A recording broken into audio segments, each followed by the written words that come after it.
Estava tudo muito parado, né? O povo já estava até esquecendo do zap-zap dos assessores do Moraes, mas agora Glenn Greenwald volta à carga. Em mais uma reportagem popularmente conhecida como Vaza-Toga, a Folha de São Paulo revelou conversas entre auxiliares de Alexandre de Moraes no TSE, o Tribunal Superior Eleitoral, que mostram como o ministro ordenou o endurecimento contra o X, o X, após o bilionário Elon Musk assumir a empresa e se negar a fazer a moderação de conteúdo nos termos ordenados pelo supermagistrado. As conversas são de março de 2023, 5 meses após a eleição presidencial no Brasil, e tratam de publicações sem relação direta com assuntos da alçada do TSE. Os diálogos são de um grupo no WhatsApp, e esse grupo é formado pelo juiz auxiliar de Moraes no TSE, Marco Antônio Vargas, e por integrantes da Assessoria Especial de Enfrentamento à Desinformação, também do Tribunal Superior Eleitoral. Depois de ser informado sobre a discordância de Elon Musk em relação às suas solicitações, Moraes decidiu mudar de postura. Aspas. Então, vamos endurecer com eles. Prepare relatórios em relação a esses casos e mande para o inquérito das fake news. Vou mandar tirar sob pena de multa. Fecho aspas. Na sequência, a mensagem de Moraes, Marco Antônio Vargas responde assim, aspas, vamos caprichar no relatório para esse fim. Fecho aspas. Só faltou ele falar chefinho. Né? Ontem, o X revelou uma nova decisão sigilosa de Alexandre de Moraes com ordens para a remoção de perfis da rede social. A plataforma acusou o magistrado de violar a liberdade de expressão dos usuários e se queixou do fato de não ter tido acesso à íntegra da fundamentação jurídica que embasou os despachos. As decisões foram contra o deputado Nicolas Ferreira, o influenciador Monark e o senador Alan Rick e outras personalidades ligadas à direita, Fernanda. Eu acho muito engraçado essa coisa de vazar o WhatsApp. Muito me admira uma pessoa achar que domina um país do jeito que ele está fazendo e deixar achar. Que achar? E deixar mensagens deste cunho em WhatsApp. Manda fazer relatórios, multas, que é o que ele vem colocando a rodo. Não precisa mais, tudo é multa, tudo a gente está vendo que é multa. Então eu até pergunto, porque eu fico até leiga nesse tipo de coisa, em relação às atitudes do nosso querido ministro, porque tá achando que é um ditador, mas achando é o Haddad. Tá achando é outro ministro. Tá achando que é um... Tá achando é outro ministro. Mas tá no cursinho ainda. Ele tá, porque deixar esse tipo de mensagens, vamos fazer, vamos mandar prender, mandar soltar, tudo assim exposto para todo mundo ver, nesses 6 gigas que a gente tem, e haja informação, né, Pavinato? Exatamente. E cada dia uma bomba. Olha, eu não sei se cada dia uma, mas essas que foram suficientes num país democrático sério. Vamos pegar uma democracia bem furrecona, que é a Itália, por exemplo. Porque lá é o caos. Lá, se uma coisa dessa acontece, se uma só dessas revelações acontece, já era o suficiente para ele ter sido expurgado da vida pública. Mas aqui no Brasil não. E só para recapitular, professor, né, a gente precisa lembrar desses detalhes. Em primeiro lugar, os inquéritos do fim do mundo, os inquéritos da fake news e o inquérito das milícias digitais, que foram abertas pelo próprio Moraes.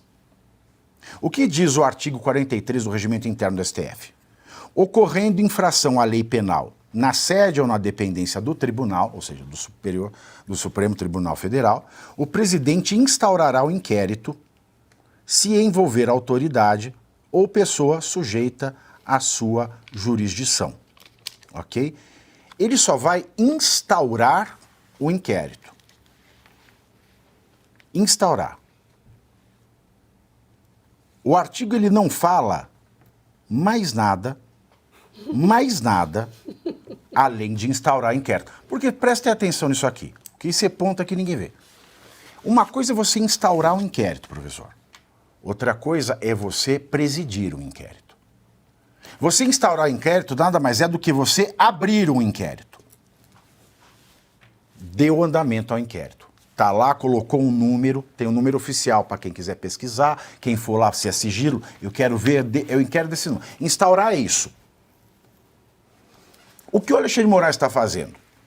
O Alexandre de Moraes está agindo como o delegado de polícia e como o representante do Ministério Público ao mesmo tempo.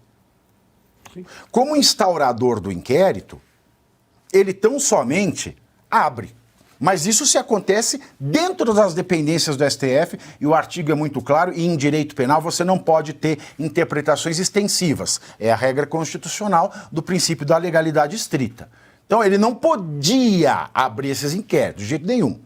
E se fosse o caso, porque o crime aconteceu dentro, na instalação física do STF, ele só instauraria, mas não presidiria. Agora, ele planta denúncia falsa dentro desses inquéritos, ele peticiona, ele produz a prova e dá a decisão.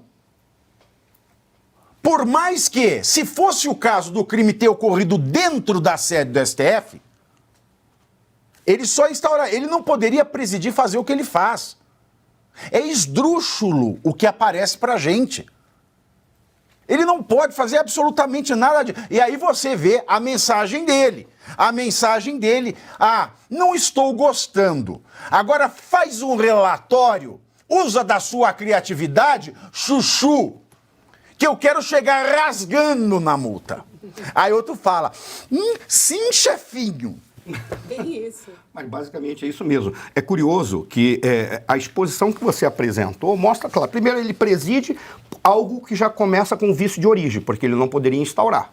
Pelo menos é o que parte dos juristas, aqueles que tentam estudar, pelo menos a legislação, convergiram para essa opinião. Então já começou com vício de origem e não teve ninguém com força, coragem e eu diria mulheres e homens de verdade, não como questão de orientação sexual, mas como questão de contraposição a moleques, mulheres e homens de verdade, que ali tentaram, de alguma forma, apresentar as barreiras a esse vício de origem que impediria tudo o que ele fez. Porque à medida que ele foi conquistando espaço e poder, ele foi avançando. Hoje não tem mais nenhuma possibilidade de freá-lo, exceto se houver uma suposta, uma iluminação agostiniana na cabeça dos senadores para eles tomarem coragem e botarem um freio no ministro Alexandre de Moraes, dos senadores, mas nem falando do Rodrigo Pacheco.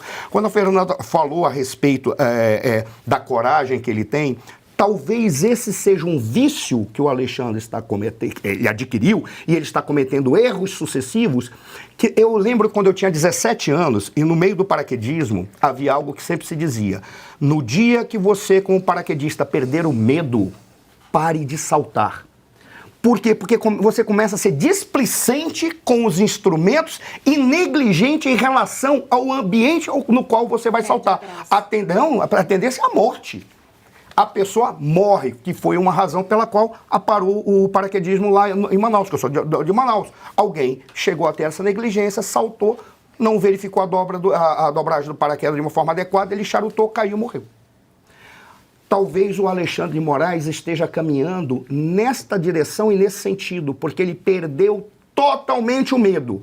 Porque o caso dele não é de bravura para enfrentar aqueles que são contra a democracia. Ele nem sabe direito o que é democracia, porque se ele soubesse, ele saberia que a democracia é ter instrumentos para que ele seja controlado, porque ele é governante, ele é o governo, ele faz parte dos poderes que a sociedade é obrigada a admitir para que ela tenha organização. Você sabe que o Silvio Navarro, né, no Oeste Sem Filtro, acho que foi essa semana, ou foi no final da semana passada, foi nessa semana, ele fez... Na segunda-feira, se eu não me engano, um apanhado das falas dos ministros do STF. Foi bem interessante, né, mostrando o posicionamento deles, o discurso político deles antes desse caso. Aí ele mostrou um trecho do Alexandre de Moraes, no dia que ele foi aprovado na sabatina do Senado, na CCJ, aliás. Ele foi aprovado ali. Ele fez um discurso, professor, que você via ali que não ia prestar. Porque ele falava com impostação de político, em primeiro lugar. Exato. Vai proteger a Constituição. Aí ele falou umas groselhas, que só por Jesus Cristo na causa mortes. Ele vira assim: prometo defender as leis conforme o pensamento de Platão, Aristóteles, Montesquieu. Ele jogou Platão, Aristóteles e Montesquieu no mesmo saco, mal sabendo ele que Platão é o pai do totalitarismo. A República de Platão é um projeto de legislação totalitária, onde ele diz expressamente: eu não vi isso, então lê no grego original, que nem eu fiz, que está lá. Se o povo não quiser aceitar a sua condição, se o povo não quiser aprender que a República tem que ser assim, ele tem que ter o incentivo da força. Isso é Platão. Está lá, está explícito mesmo. Então ficaram. A ideia é exatamente chegar a um grupo de indivíduos supostamente iluminados, daí já não é mais a iluminação do iluminismo, nem a agostiniana, mas com capacidade de ver aquilo que está por trás, dentro da caverna, por isso eles veem a verdade, e por isso eles podem impor, se necessário, com a força. Mas ali, eu até não sei se ele tem a capacidade de entender isso, mas ele tinha clareza de que essa ideia, deveria ser gerir todo o comportamento dele. Eu tive a infelicidade de estar lá no Congresso, eu vi essa data, eu sou testemunha, eu vi aquilo. Eu lamentei, a tristeza que me deu é quando eu vi não só o processo dele depois da sabatina ser aprovado, mas a maneira como foi feita a sabatina. Quando chegou o senador Garibaldo Alves Filho, disse assim: nós temos que aproveitar o momento para fazer as transformações do Brasil. E todo mundo, será se ele vai mudar o processo de indicação e sabatina de ministro supremo? Temos que acabar com a seca no Nordeste. Todo mundo ficou olhando para a cara do outro. O que esse cara quer falar, afinal de contas? Sabe qual era o problema? É que a sabatina estava começando a desviar o foco que era o não contradizer ou não constranger aquele que já tinha sido aprovado. Aí ele trouxe algo para esfriar os ânimos e assim desviar o assunto e todo mundo caminhar. A sabatina por si só foi um lixo, não à toa que, independentemente do que ele falasse... Como foi nos últimos 20 anos que sabatina foi boa? A sabatina não tem como, Pavinato. O processo está errado. Até a inversão. Qual era uma proposta que se discutia na universidade? Um grupo de indivíduos, não a universidade, vou deixar a universidade fora, um grupo de indivíduos com quem eu me relacionava. A proposta era, em vez de mandar 3 para o Lula, escolher um ou qualquer presidente e manda para ser sabatinado esse um, que aí vira uma negociação política. Quando chega no momento da sabatina, a negociação já foi feita. Você poderia, só um ato, já modificaria, por mais que não melhorasse muito, mas já modificaria. Faz o seguinte: indica-se 10 para a sabatina, aqueles que na sabatina forem aprovados mediante os critérios de exigência... Como você vai sabatinar 10 trabalhando 3 dias por mês? Aí é que tá o detalhe. Coloque-os para trabalhar. Você está querendo que os senadores trabalhem? Exato. Entendeu por que nunca isso vai acontecer? É isso aí. Blasfêmia! Nunca. Porque o trabalho deles é mais negociação. Você não acha que o presidente, quando ele sai candidato, porque a gente sabe quantos vão aposentar do STF, entre as propostas de governo, eu tinha que pôr lá, quem é que eu vou indicar para o STF? Porque essa é a maior bomba de longo prazo que um presidente pode ter uma campanha. É verdade, é uma boa ideia, né? Já na campanha dizer quem será o indicado. A gente já sabe no próximo mandato quantos ministros vão se aposentar, portanto, quantos serão indicados pelo futuro presidente. Ele já deveria dizer na campanha quais são os nomes. Ótima ideia, Pavinato. Agora, a gente já sabe que o ministro Alexandre de Moraes não poderia ter aberto o inquérito, que isso é ilegal, ok. A gente já sabe que ele não poderia investigar, também é ilegal, ok. Agora, Pavinato, fabricar provas é inaceitável. Quando ele diz, use a criatividade, no caso da Revista Oeste, agora manda caprichar na fabricação de provas, isso é um absurdo. Parece que está pedindo um dogão, né? Mas não, capricha no purê. No milho. Não, fica claro o seguinte, fabrica prova para referendar a minha opinião que eu já tenho sobre o inquérito. Isso é inaceitável. Sim. Agora, qual é o próximo passo? Em algum momento esse inquérito vai ser concluído, deduzo eu que vai ser encaminhado para a PGR, e acho que o único caminho possível da PGR é pegar o inquérito e jogar na lata do lixo. Eu não vejo outra possibilidade. Eu vou falar uma coisa, a legislação é bonita, Geisiane.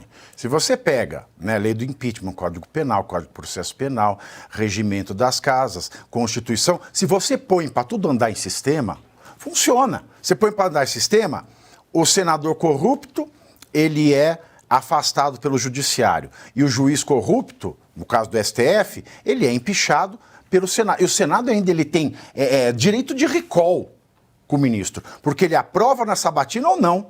E mesmo se aprovar, ele tem o direito de empichar, se tiver tudo certo. Então, se a lei no Brasil é aplicada, porque a gente fica aqui no Matara, tem que criar lei, é fake news, agora nós vamos pegar a opinião, a opinião dessa pessoa A gente não consegue resolver um homicídio simples e quer pegar a filigrana do discurso e quer ficar inventando coisas. Inventaram agora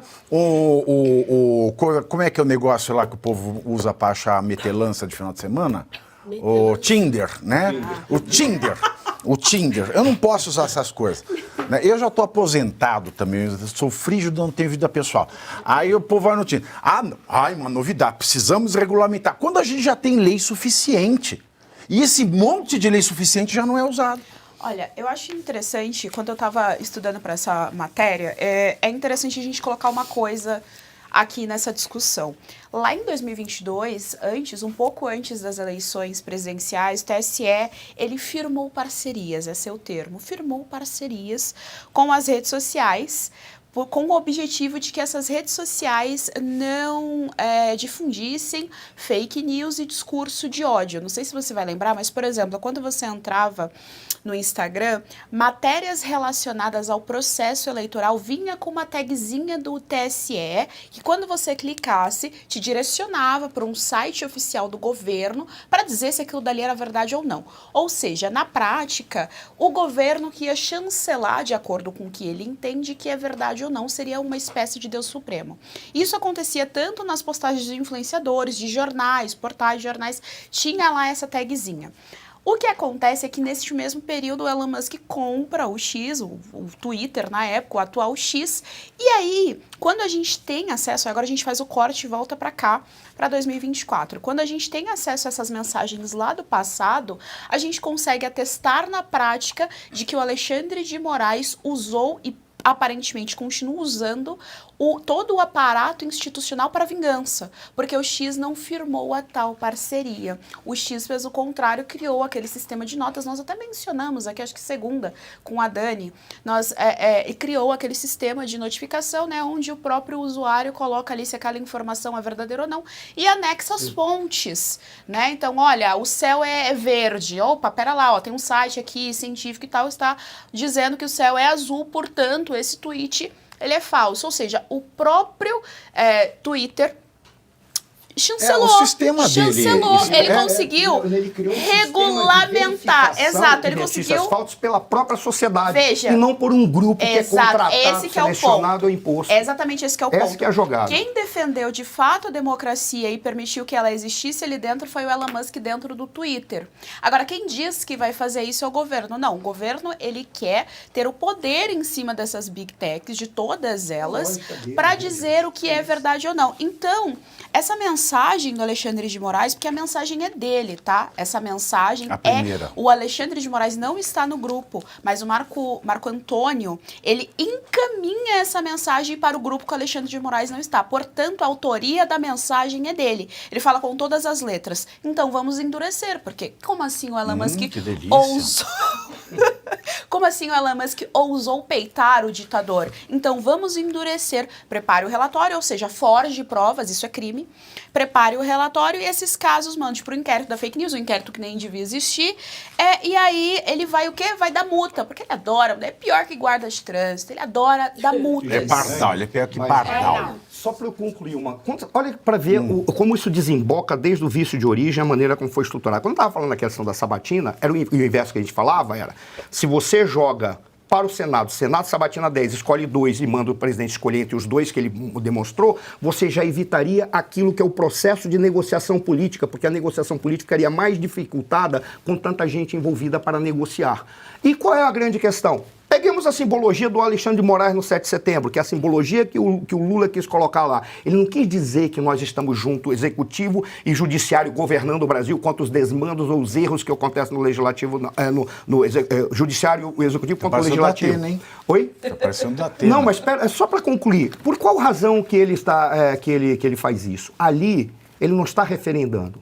É um pacto de não agressão momentâneo porque eles têm um inimigo comum. Ele não está assinando, é apenas um acordo que eles estão feitos. Por qual razão? Porque o próprio Lula sabe desses abusos que foram cometidos o Lula pelo foi Alexandre de eleito Moraes. por esses abusos. Mas tem um detalhe. Ele tem um débito para com Alexandre. Mas Pavinato, exatamente por isso, é que você não está ali numa reunião entre animais pacíficos. Ali são todos lobos disputando a liderança. Acabei com tudo. Ele sabe que o fato dele estar nas mãos do Alexandre de Moraes coloca ele sob o crivo de, em determinado momento, ele precisar pegar o Alexandre de Moraes. Nesse momento, eles precisam pegar todos aqueles que estão contra os dois, porque os dois estão querendo consolidar esse processo de autoritarismo. Basicamente é isso.